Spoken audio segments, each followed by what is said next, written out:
Assalamualaikum warahmatullahi wabarakatuh. Salam sejahtera bagi kita semuanya. Yang terhormat Bapak Dadang Rubido sebagai dosen pengampu pada mata kuliah Bahasa Indonesia ini, dan teman-teman semuanya yang saya sayangi. Semoga kita semuanya diberikan kesehatan agar bisa melaksanakan presentasi ini dengan lancar sampai akhir nanti. Topik yang dibicarakan pada presentasi kali ini seperti tugas yang diberikan oleh dosen kita, yaitu mengenai artikel ilmiah dan artikel populer. Saya, Octavia, selaku moderator yang akan memandu jalannya diskusi pada kali ini. Saya, Octavia, sebagai penyaji materi 1 akan menyampaikan pengertian dari artikel ilmiah. Artikel ilmiah sendiri ialah tulisan yang bercirikan, yaitu 1. Konteks ilmu pengetahuan yang memenuhi kaidah ontologis, epistemologis, dan aksiologis. Dan yang kedua sendiri mengacu pada evidensi dan fakta. Dan yang ketiga yaitu dapat dikaji ulang dan digeneralisasikan. Dan yang keempat yaitu memenuhi standar organisasi akademik. Dan yang kelima yaitu menggunakan bahasa resmi atau ilmiah. Yang kedua yaitu standarisasi oleh Dirjen Dikti melalui surat edaran 12E/E/T/2012, yakni yang pertama, lulusan S1 menulis artikel yang terbit di jurnal ilmiah. Yang kedua, lulusan S2 menulis artikel di jurnal nasional, diutamakan yang berakreditasi. Dan yang ketiga yaitu lulusan S3 menulis di jurnal internasional. Artikel ilmiah sendiri secara kategorial terbagi menjadi dua, yakni artikel konseptual dan artikel hasil penelitian. Nah, sebenarnya apa sih dari kedua macam artikel ini sendiri? Untuk yang artikel konseptual yaitu artikel yang lebih mengacu pada konsep teoretis dari sang penulis. Sedangkan artikel hasil penelitian sendiri itu lebih mengacu pada studi empiris penelitian atau disarikan dari hasil penelitian. Dan selanjutnya, organisasi artikel ilmiah. Yang pertama yaitu judul. Judul sendiri adalah core-nya artikel. Karena itu, judul artikel harus memiliki orisinalitas tinggi agar mampu menarik pembaca. Judul berisikan tentang judul yang mempresentasikan topik. Panjang judul bisa sekitar 5-12 kata. Jika judul terlalu panjang, penulis bisa menggunakan subjudul agar memudahkan pembaca dalam menangkap makna dari artikel tersebut. Judul yang terlalu pendek terkadang juga tidak bisa bagus sebab tidak mampu mempresentasikan topik secara luas ataupun secara lebih lengkap lagi. Berkaitan dengan penulisan judul artikel ilmiah, LIPI memunculkan kriteria judul artikel ilmiah yang baik, antara lain yang pertama yaitu informatif dan menarik. Dan yang kedua yaitu singkat dan tidak bertele-tele. Dan yang ketiga yaitu relevansi dengan kata kunci. Dan yang keempat kesesuaian dengan rumusan masalah penelitian. Dan yang kelima yaitu tidak memunculkan multitafsir yang membingungkan. Informatif dan menarik di sini yaitu ketika seseorang menuliskan judul, unsur keinformatifan dan kemenarikan itu harus dimunculkan sehingga pembaca lebih tertarik untuk membaca artikel tersebut. Dan yang kedua yaitu singkat dan tidak bertele-tele.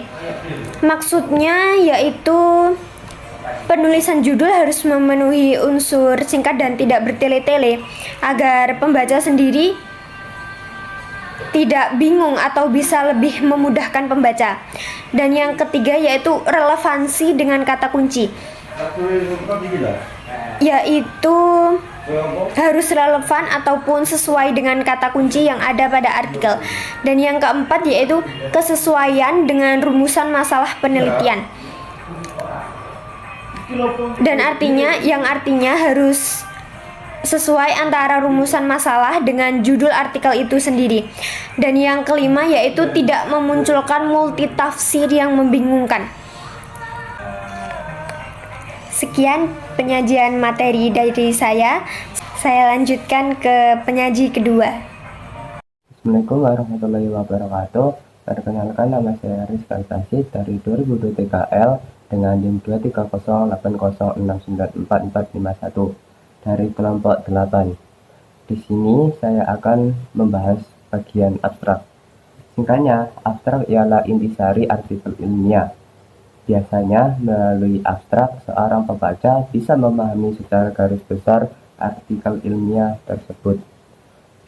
Standar penulisan abstrak juga setiap jurnal berbeda-beda, sesuai dengan gaya selingkuh masing-masing jurnal. Meskipun demikian, penulisan abstrak memiliki ciri-ciri yang umum, contohnya pendahuluan, metode, pembahasan, dan kesimpulan, atau yang biasa disebut IMRAD, Introduction, Method, Result, Discussion, and Conclusion. Panjang abstrak sekitar 150-250 kata.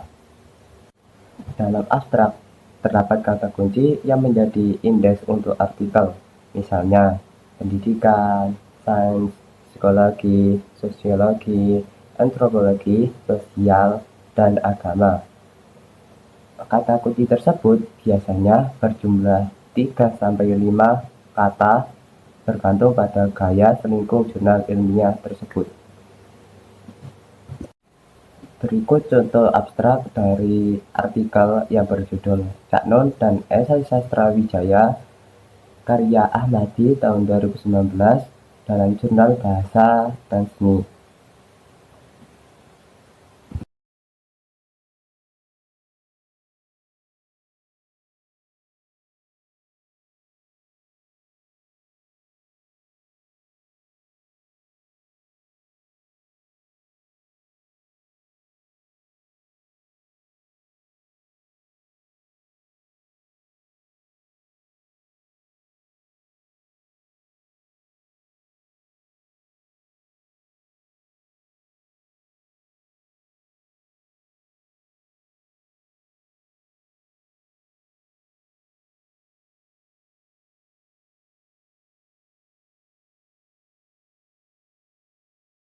Setelah saya jelaskan sedikit tentang apa itu abstrak dan saya beri contoh abstrak itu bagaimana, bagian selanjutnya adalah pendahuluan. Pendahuluan dalam artikel adalah hal yang melatar belakangi suatu penelitian yang dilakukan tersebut. Pada bagian pendahuluan ini, penulis akan menunjukkan penelitian terdahulu yang memiliki relevansi dengan topik yang dibahas. Dalam konteks ini, sang penulis diharapkan menggunakan acuan yang mutakhir, yaitu rentang 5 tahun terakhir. Mengapa? Karena jika lebih dari 5 tahun, bisa saja acuan tersebut sudah tidak relevan lagi. Setelah menunjukkan penelitian yang terdahulu, penulis harus mampu menunjukkan gap dari penelitian terdahulu tersebut. Gap yang dimunculkan oleh penulis merupakan originalitas sebuah penelitian. Dalam pendahuluan berisikan hal berikut. Yang pertama, latar belakang. Latar belakang adalah merupakan hal ikhwal mengapa penelitian tersebut dilakukan. Biasanya, penelitian diawali dengan fenomena kesenjangan antara dasolen dan dasain dalam penelitian yang terdahulu ataupun fakta yang ada. Penulis harus mampu menunjukkan alasan yang rasional dengan topik yang dibahas. Tidak hanya itu, penulis harus ditunjang dengan berbagai data. Harapannya, latar belakang yang dimunculkan dalam pendahuluan tidak berkesan berdongeng. Topik yang dimunculkan dalam latar belakang bisa dalam kategori makro maupun mikro. Yang kedua adalah rumusan masalah. Rumusan masalah adalah turunan dari topik penelitian yang akan dieksplanasi dan dieksplorasi.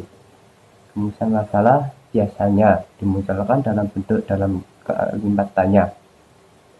Contohnya, bagaimanakah gambaran kehidupan sosial masyarakat lokal Jawa Timur? Dan bagaimanakah pengaruh orang tua yang otoritatif terhadap gaya pembelajaran anak?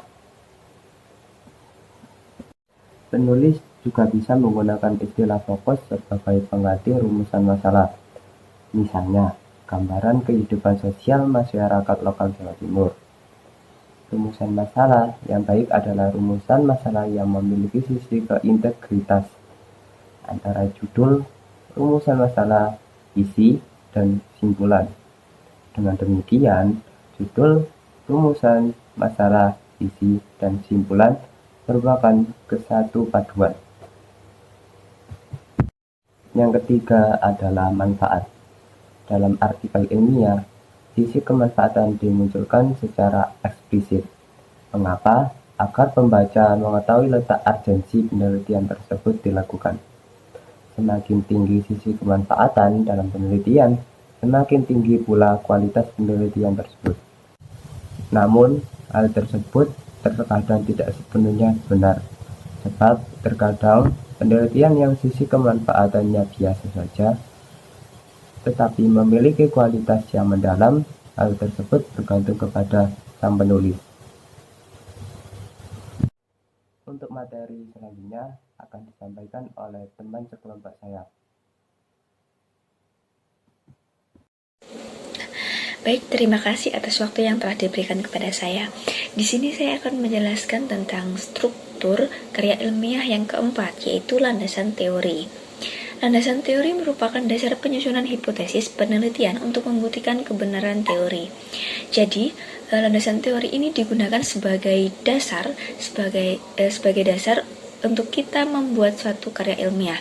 Dalam penggunaan teori harus diperhatikan kesesuaian atau relevansi teori dengan sumber data yang digunakan. Nah, karena digunakan sebagai dasar, jadi landasan teori ini juga harus sesuai dengan karya ilmiah yang ingin kita buat. Teori yang digunakan dalam landasan teori dimunculkan dengan cara menelaah sumber yang dijadikan rujukan dan dipaparkan secara holistis. Nah, biasanya sumber yang dijadikan sebagai rujukan dalam karya tulis ilmiah itu biasanya berupa jurnal ilmiah, laporan penelitian, dan buku, serta lain sebagainya. Pemilihan sumber rujukan haruslah memiliki karakteristik berikut ini. Yang pertama itu adalah kemutakhiran data. Jika ada sumber rujukan yang menggunakan tahun 1990 misalnya, dan juga satunya menggunakan rujukan tahun 2020. Nah, maka yang akan dipilih adalah tahun terbaru, yaitu yang tahun 2020 itu sendiri. Yang kedua, itu ada otoritas sang penulis. Nah, jika ada dua buku yang sama-sama memuat tentang filsafat, namun buku pertama itu ditulis oleh orang yang ahli filsafat, dan yang kedua itu ditulis oleh orang yang berlatar belakang bukan dari filsafat, maka yang dipilih adalah adalah buku yang ditulis oleh orang dengan lulusan filsafat tersebut.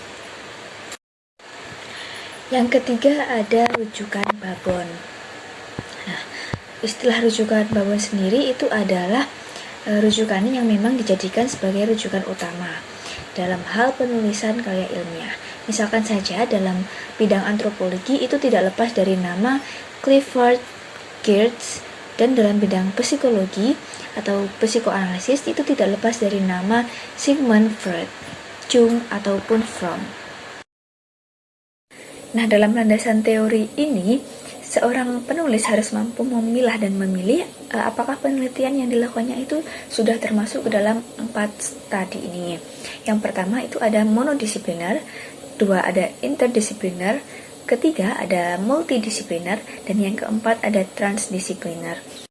Nah, Yang pertama, saya akan menjelaskan tentang pendekatan monodisipliner atau pendekatan struktur. Pendekatan monodisipliner adalah suatu pendekatan yang bahan pelajaran di organisasi atau bertitik tolak murni berdasarkan disiplin ilmu yang bersangkutan tanpa menautkan ilmu-ilmu yang lain. Jadi hanya berfokus pada satu ilmu saja yang digunakan untuk penelitian. Yang kedua ada pendekatan interdisipliner, yaitu pendekatan dalam pemecahan suatu masalah dengan menggunakan tinjauan dari berbagai sudut pandang. Nah, tapi dalam pemecahan masalahnya itu kita hanya menggunakan satu ilmu yang serumpun. Yang ketiga ada pendekatan multidisipliner, yaitu pendekatan dalam pemecahan suatu masalah dengan menggunakan berbagai sudut pandang dari banyak ilmu yang relevan, jadi tidak hanya serumpun.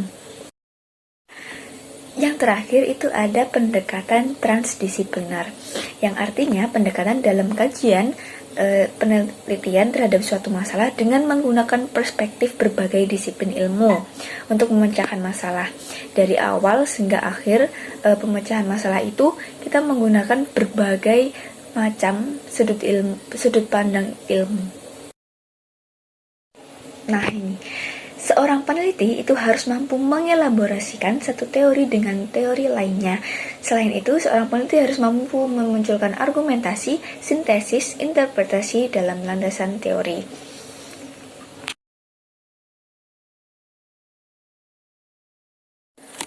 Ada 3 pendekatan penelitian yang bisa digunakan oleh seorang peneliti. Yang pertama itu ada penelitian kualitatif, yang kedua penelitian kuantitatif, dan yang ketiga adalah penelitian mix atau gabungan dari kualitatif dan kuantitatif. Nah, biasanya pendekatan kualitatif itu lebih mengarah pada kekuatan deskripsi, eksplorasi, dan narasi. Sedangkan penelitian kuantitatif lebih mengarah pada pengangkaan dan statistik. Adapun pendekatan mix itu biasanya menggunakan deskripsi narasi dan pengangkaan. Jadi campuran antara pendekatan kualitatif dan pendekatan kuantitatif itu tadi. Nah, selanjutnya ada teknik pengumpulan data dalam menulis karya ilmiah. Yang pertama itu ada teknik dokumentatif, yang kedua ada teknik wawancara, dan yang ketiga ada teknik etnografis. Nah, teknik pengumpulan data itu sendiri harus disesuaikan dengan data yang diperlukan dalam penelitian. Entah itu dengan teknik dokumentatif, teknik wawancara, atau teknik etnografis itu sendiri. Yang terakhir ada tahapan analisis data. Yang pertama itu ada identifikasi, klarifikasi, reduksi, paparan, dan yang terakhir ada evaluasi. Namun dalam penelitian kualitatif itu cenderung menggunakan model simultan. Karena penelitian kualitatif selalu mengalami perubahan dalam proses penyusunan pendahuluan, kajian pustaka, metode, dan analisis, serta simpulan. Karena itu, biasanya menggunakan model simultan, dan Mills and Huberman menyebutnya dengan model alir. Baik, perkenalkan nama saya Hidayatul Ilmiah dari kelas 2023L. Di sini saya akan melanjutkan pemateri sebelumnya, yaitu tentang analisis dan atau diskusi hasil pembahasan. Dalam artikel ilmiah terdapat 2 segmentasi, yaitu analisis dan diskusi hasil pembahasan. Apa itu analisis? Analisis berkait dengan data utama yang dianalisis oleh peneliti. Sedangkan diskusi hasil pembahasan ialah analisis yang dihasilkan oleh peneliti, didiskusikan, disintesiskan, dan dikomparasikan dengan hasil penelitian terdahulu. Dalam penulisan artikel jurnal, bagian ini ada dua subbab, yaitu analisis dan diskusi hasil pembahasan. Namun ada pula yang menjadi satu bab saja, yaitu pembahasan.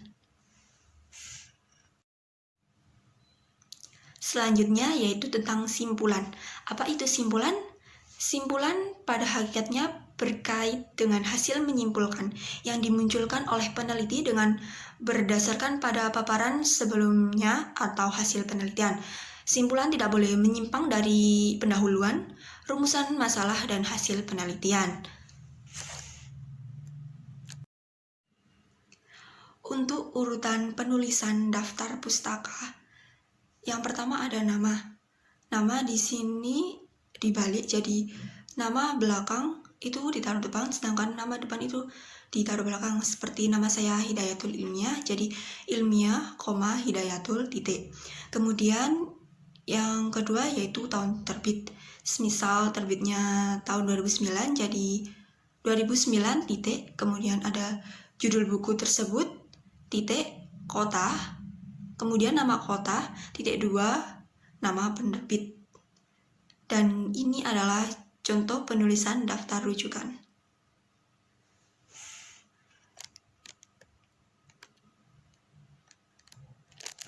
Nah, setelah tadi beberapa teman saya menjelaskan artikel ilmiah, sekarang waktunya saya memperkenalkan apa itu artikel populer. Sebelumnya perkenalkan, nama saya Abdillah Raffi Ma'arif dengan NIM 23080694463. Nah, ketika kita membaca media massa, pada kolom tertentu ditemukan bagian yang isinya tulisan opini dari kalangan akademis, praktisi, ataupun umum. Tulisan opini inilah yang dikenal dengan istilah artikel populer. Munculnya artikel populer dalam media massa adalah salah satu medium antara penulis, media, dan pembaca.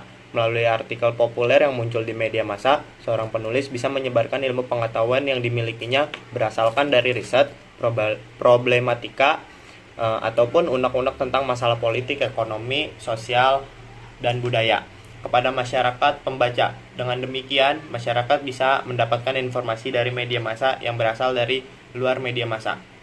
Nah, artikel populer ini memiliki 6 kriteria. Yang pertama, ditulis menggunakan bahasa yang populer, cair, dan plastis. Plastis yang dimaksud ini adalah mudah dimengerti. Lalu yang kedua, ada substansi yang dimunculkan berkaitan dengan topik umum dan dekat dengan masyarakat. Lalu yang ketiga, ada orientasi sasaran pembacanya ialah masyarakat umum, bukan kalangan tertentu. Yang keempat, penulis biasanya berasal dari kalangan akademik, profesional, dan umum. Dan yang kelima, narasi tulisan menggunakan teknik ringan tapi mengena. Dan yang terakhir adalah media yang membuat artikel populer adalah media yang menurunkan konsumsi masyarakat umum. Dalam kaitannya dengan tulisan populer, ada 3 hal yang utama yang harus dipenuhi, yakni jelas, taat asas, padat, dan to the point. Jika ketiga hal tersebut dapat dipenuhi, tentunya artikel yang dibuat benar-benar layak dan muat secara layak untuk dibaca. Karena itu, untuk memenuhi keempat kriteria tersebut, seorang penulis harus mampu menyelaraskan bentuk dan substansi tulisan sehingga menjadi tulisan yang baik. Nah, di dalam artikel populer ini sudah pasti tentunya ada judul. Menulis judul adalah hal yang utama dalam artikel populer. Mengapa demikian? Karena judul dalam sebuah artikel populer ibarat pintu awal untuk masuk ke dalam rumah. Untuk memahami seluruh isi dalamnya, semua terletak pada judul. Jika judul tidak menarik, tidak menendang, dan tidak menggigit, halayak pun enggan untuk membacanya. Karena itu judul merupakan hal yang sangat penting untuk diperhatikan dalam menulis artikel populer. Penulisan pemula sering kesulitan menulis judul yang layak dijadikan judul. Menulis judul untuk hal pemula ada beberapa kriteria. Yang pertama, 1. Judul yang memiliki daya keorisinalitasan yang tinggi. Lalu yang kedua, judul yang sedang tren dengan fenomena yang terjadi di masyarakat saat ini. Contohnya mungkin yang sedang viral atau rame. Lalu yang ketiga, ada judul yang eye-catching sehingga mampu menyedot halayak untuk membacanya. Lalu yang keempat, ada judul yang memiliki efek ritmis dan rasa bahasa yang estetis. Yang kelima, judul yang kontroversial atau dekonstruktif. Yang keenam, judul yang resolutif. Lalu ada judul yang menonjok, menendang, dan menggigit. Dan yang ke-8, panjang judul berkisar dari 5 hingga 10 kata. Kriteria tersebut bukanlah kriteria yang utama, tapi kriteria standar dalam judul artikel populer. Kekuatan dalam menulis judul memang tidak serta-merta muncul. Seorang yang membutuhkan waktu untuk memunculkan itu, karena itu preferensi dalam menulis, keuletan dan kelihayan dalam munculnya judul sangat diperlukan agar judul tulisan menjadi bagus. Sebagai orang yang penulis yang masih pemula, memang harus memperbanyak asupan gizi judul artikel populer melalui daya baca jelajah judul-judul artikel populer yang sudah muncul di media massa. Hal tersebut akan menjadi referensi yang bagus untuk para penulis pemula. Nah, kemudian yang kedua ada paragraf pembuka. Menulis paragraf pembuka atau lead harus menarik agar bisa menyedot para pembaca untuk menikmati isi dari artikel populer. Memang jika ditelaah secara mendalam, tidak ada formula jika yang menjamin terciptanya lead yang menarik. Namun ada cara lain yang ditempuh, yaitu dengan mengikuti anjuran agar lead itu memiliki punch atau tonjokan, yang artinya pembaca artikel populer tersebut merasa ditonjok, membaca menjadi terpengah, kaget, dan timbul rasa empati. Bahkan sang pembaca serasa mendapatkan iluminasi. Jadi gunakanlah kalimat sederhana tetapi mengena. Lead menarik adalah lead yang menggunakan kalimat pendek. Lead yang menggunakan kalimat panjang akan membuat pembaca terengah-engah layaknya orang berlari. Karena itu kecepatan dalam menulis lead diperlukan. Jika sudah menulis lead, silakan dicoba dibaca sendiri apakah terengah-engah ketika membaca. Jika tidak terengah-engah, lead tersebut bagus. Tatkala keraguan masih muncul, silakan dibaca pada teman sejawat apakah lead yang kita tulis bagus atau tidak. Namun, satu hal yang tidak boleh kita lupakan, kita harus memilih teman sejawat yang kompeten di bidang tulis-menulis agar bisa memberikan masukan yang lebih bagus dan baik. Nah, selanjutnya lead kutipan. Tapi lead kutipan ini akan dilanjutkan oleh Muhammad Rifki Kemal. Untuk Muhammad Rifki Kemal dipersilahkan untuk melanjutkan lead kutipan. Terima kasih kepada Saudara Raffi yang telah melakukan presentasi sebelumnya. Pada kesempatan kali ini, saya akan melanjutkan presentasi yang dilakukan oleh Saudara Raffi yang berlangsung sebelum saya. Sebelumnya, perkenalkan, nama saya Muhammad Rifki Kemal Yafi dengan NIM 3 angka di belakang 459. Pada kesempatan kali ini saya akan mempresentasikan materi lead kutipan, lead metafor, serta lead imajiner. Jadi, apa sih yang dimaksudkan oleh lead kutipan itu sendiri? Jadi, lead kutipan adalah lead yang menggunakan kutipan, baik kutipan langsung ataupun secara tidak langsung. Selama ini, lead kutipan lebih banyak menggunakan lead kutipan langsung. Kutipan yang digunakan di lead berasal dari ayat-ayat suci, undang-undang kenegaraan, upacara para tokoh,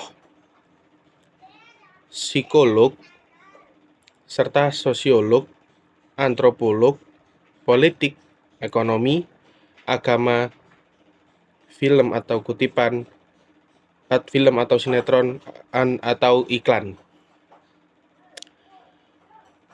Namun penulis juga bisa menggunakan kutipan yang sebenarnya dimunculkan dari hasil kontemplasi. Tipe kutipan bukan kutipan panjang, tetapi cenderung kutipan pendek yang esensial. Kutipan yang dimunculkan cenderung pendek sebab digunakan hanya sebagai pemanis atau pengantar menuju topik yang akan dibahas.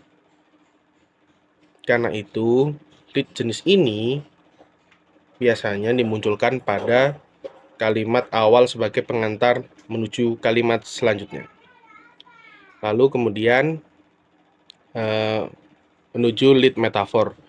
Lead metafor ialah lead yang menggunakan metafor atau gaya bahasa atau ungkapan. Metafor tersebut bisa berkaitan dengan metafor kekinian ataupun metafor ke masa lampauan. Artinya, seseorang bisa menggunakan metafor modern, misal, Tiongkok adalah macan Asia.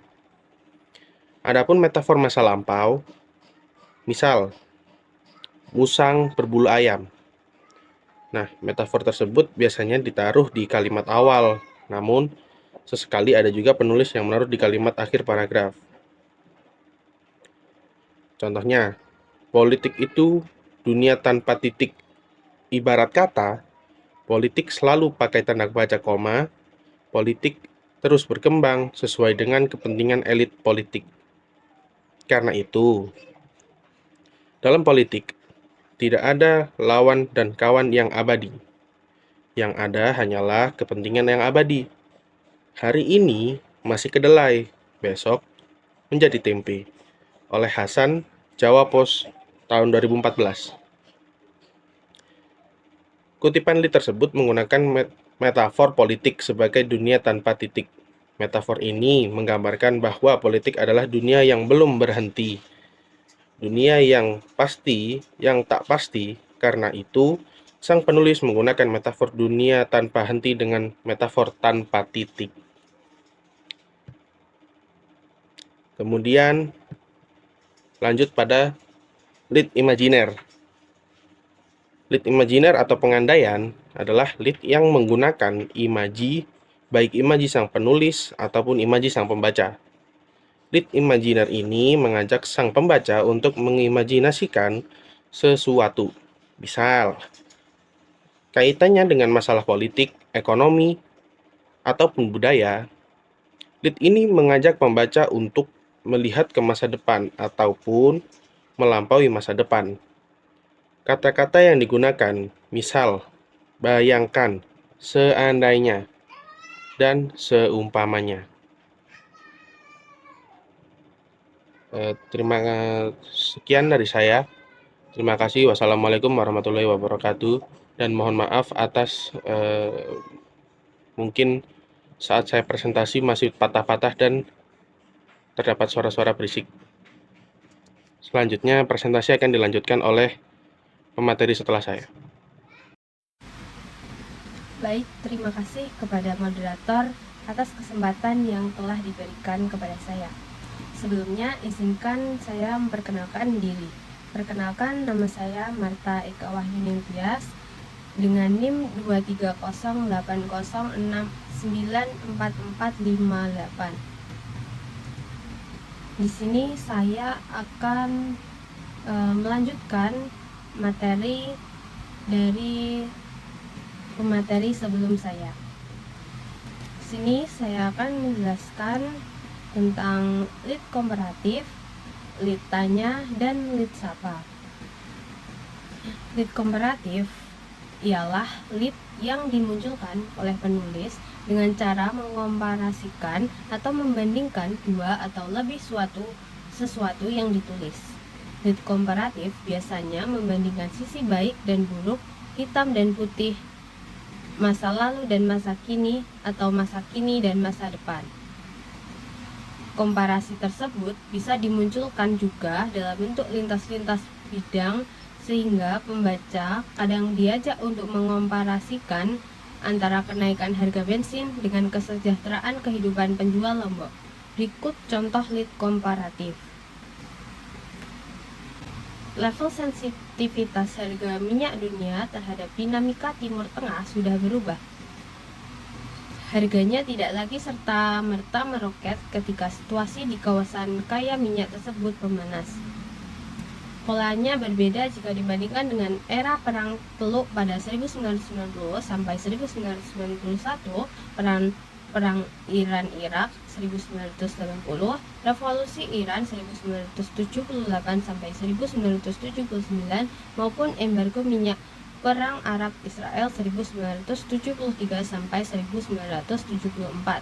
Fandi, Jawa Pos, 2014.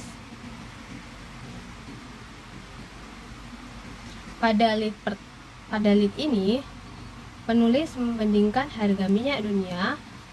Perbandingan yang dimunculkan dalam lead terkait dengan masa lalu dan masa kini. Jika masa lalu, harga minyak meroket, tetapi masa kini harga minyak malah turun.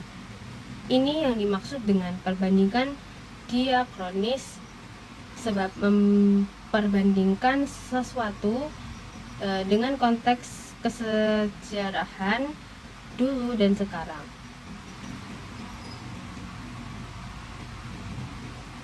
Kemudian yang kedua yaitu lead tanya. Lead tanya adalah lead yang menggunakan kata tanya di dalamnya. Penggunaan kata tanya tersebut meliputi apa, siapa, kapan, di mana, bagaimana, dan mengapa. Selain itu, kata tanya bisa juga digunakan kalimat tanya. Contohnya, siapa media darling saat ini? Kalau kita amati trending topik di Twitter, nama Susi Pujiastuti jadi juaranya. Perempuan anti mainstream itu memang menyodok ke permukaan. Gayanya yang nyentrik, profilnya sebagai pemilik maskapai perintis yang sukses, membentot atensi masyarakat Republik ini. Rahmawati, Jawa Post 2014. Lead yang ditulis oleh Rahmawati menggunakan penanda sapaan siapa.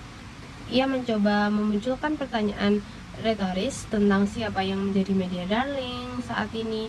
Lead ini memberikan kesan lebih nyaman bagi para pembaca, sebab seolah-olah pembaca itu diajak untuk berbicara atau berdiskusi tentang siapa yang menjadi topik dalam pembicaraan. Kemudian yang ketiga yaitu lead sapa. Lead sapa adalah lead yang menyapa sang pembaca. Lead ini hampir sama dengan lead tanya dalam kaitannya dengan mengakrabkan diri dengan sang pembaca. Bedanya, lead sapa menggunakan penanda sapaan, misalnya hai atau halo. Contoh, halo ibu, saya ucapkan selamat atas dilantiknya suami ibu sebagai presiden kami yang baru. Ini bukan surat terbuka buat suami ibu karena saya yakin sudah banyak dan bagus-bagus. Ini hanya catatan saya sebagai seorang warga negara biasa kepada ibu negaranya yang baru. Suryani, Jawa Post 2014. Lead yang ditulis oleh Suryani mencoba menggunakan sapaan halo untuk ibu negara. Ia menggunakan bentuk sapaan kepada sang pembaca. Diharapkan ibu negara membaca tulisan tersebut. Melalui lead sapaan, sang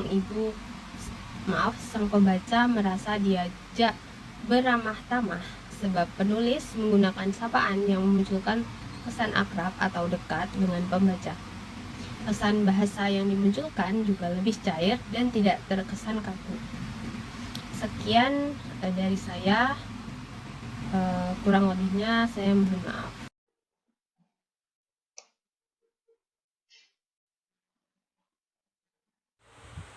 Baik moderator, terima kasih atas kesempatan yang telah diberikan. Sebelumnya, izinkan saya untuk memperkenalkan diri terlebih dahulu.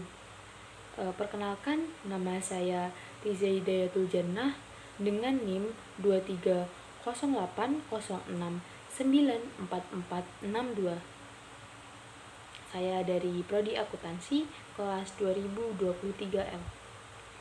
Memasuki pokok bahasan kita yang selanjutnya adalah isi dari artikel populer.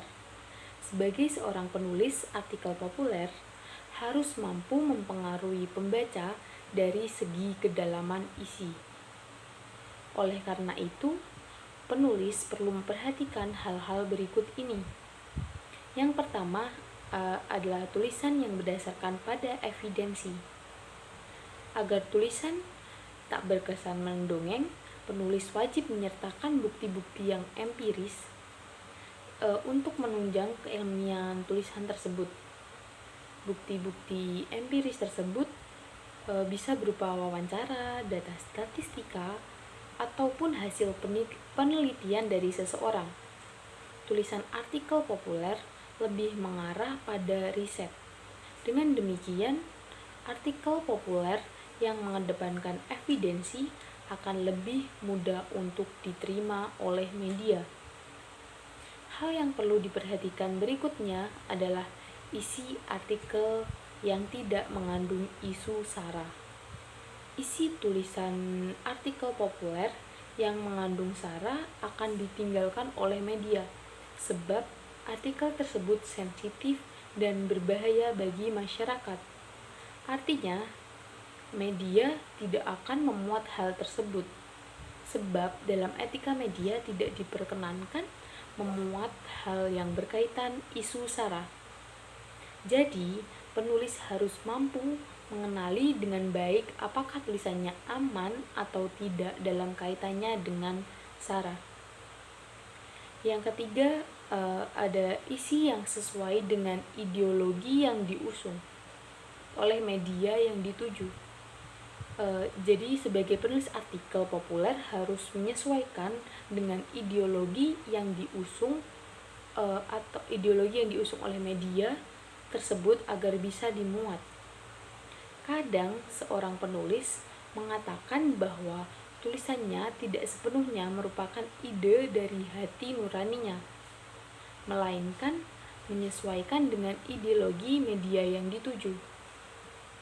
Hal yang perlu diperhatikan yang terakhir adalah memenuhi organisasi tulisan, yakni mulai dari pendahuluan, inti, dan penutup. Dalam menulis artikel populer, penulis harus bisa mengawali dengan pembukaan terlebih dahulu, baru setelah itu menuju inti yang dibicarakan. Pada bagian penutup, sang penulis diharapkan mampu memberikan simpulan, resolusi, ataupun terobosan yang berkaitan dengan tulisannya. Memasuki pokok bahasan kita yang terakhir adalah penutup dari artikel populer. Penutup merupakan bagian ekor dalam sebuah artikel populer. Kekuatan akhir dari sebuah artikel populer adalah kegayutan antara judul, pembuka, isi, dan penutup. Di bagian penutup, sang penulis artikel biasanya memunculkan hal-hal berikut ini. Yang pertama, ada saran dan alternatif yang berkaitan dengan fenomena yang telah dimunculkan di segmen isi. Dan yang kedua, ada humor filosofis yang berkaitan dengan isi yang dibahas. Dan yang terakhir, yang perlu diperhatikan dalam penutup isi artikel populer adalah refleksi atas artikel yang sudah dipaparkan. Dalam refleksi tersebut, penulis menawarkan kepada pembaca terkait pandangan pembaca pada suatu hal yang telah dipaparkan. Sekian presentasi materi dari saya. Akan saya kembalikan lagi ke moderator. Baik, sesi pemaparan materi telah selesai. Di sini saya akan membacakan beberapa kesimpulan dari materi yang telah disampaikan. Artikel ilmiah bercirikan 1. Konteks ilmu pengetahuan yang memenuhi kaidah ontologis, epistemologis, dan aksiologis. 2. Mengacu pada evidensi dan fakta. 3. Dapat dikaji ulang dan digeneralisasikan. 4. Memenuhi standar organisasi tulisan akademik. 5. Menggunakan bahasa resmi atau ilmiah.